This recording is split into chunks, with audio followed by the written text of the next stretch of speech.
তো good morning all. তো সকালবেলাতে আমি নিয়ে নিয়েছি খেজুর, তারপর আমার সাথে কাজু। এই দেখো বিদিশা ওখানে দেখে বেড়াচ্ছিল যে আজকে কাকিমা কি কি রান্না করেছে। মানে ও সবটাই দেখে যে কোনটা ওর পছন্দ না পছন্দ সেগুলো দেখে শুনেই কাজ করে। তো যাই হোক, আজকে আমাদের কোটটা তোমাদেরকে দাঁড়াও দেখাচ্ছি একটু পরে, আমাদের পুকি কোট। তো এখন আমি খাচ্ছি রুটি আর তারপর পরোটা, মানে রুটি ঠিক না, ওই পরোটাগুলোকে রুটির মতো করে দিয়েছিল আর কি। আমি তেল ছাড়া খেয়েছি, তো প্রত্যেক দিন তো তেল খাওয়া ভালো না, সেই জন্য আমি তেল ছাড়া খেয়েছি। আর সাথে এই যে ধনে পাতার যে বড়াটা, এটাও বেশ ভালোই লাগছিল খেতে গরম গরম। তো এই যে আমাদের পুকি কোট, দাঁড়াও পুকি কোট এখনও বিল্ডিংটা বাকি আছে, তোমাদেরকে দেখাবো আমাদের বারবি কোট পুকি কোট।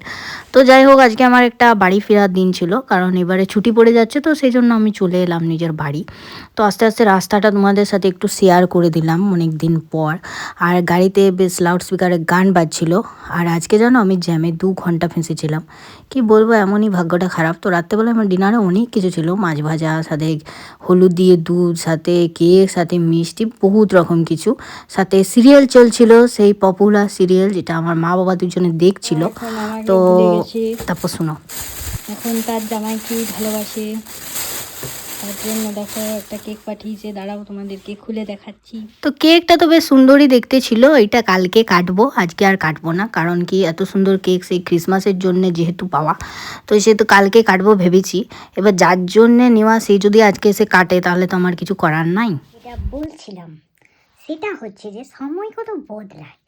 আগে বড়দিনে আমার নিজের বাবা আমার আর আমার বুনুর জন্য পছন্দ করা কেক আনে দিত, এখন আনছে তার জামাইয়ের জন্য। আবার সেটা বলছে যে জামাইকে বলবি, এবার যদি কেকটা পছন্দ না হয় তাহলে অন্য কেক আনে দেবো। কই আমাদের সময় তো এত ভালোবাসা ছিল না। ফ্রুট কেক যেটা আমি খাতে সব থেকে অপছন্দ করতাম, সেটা পর্যন্ত বলতো ওইটাই খা, ওইটাই বড়দিনের ভালো কেক। তবু পেস্ট্রি কেক খাতে দিত না।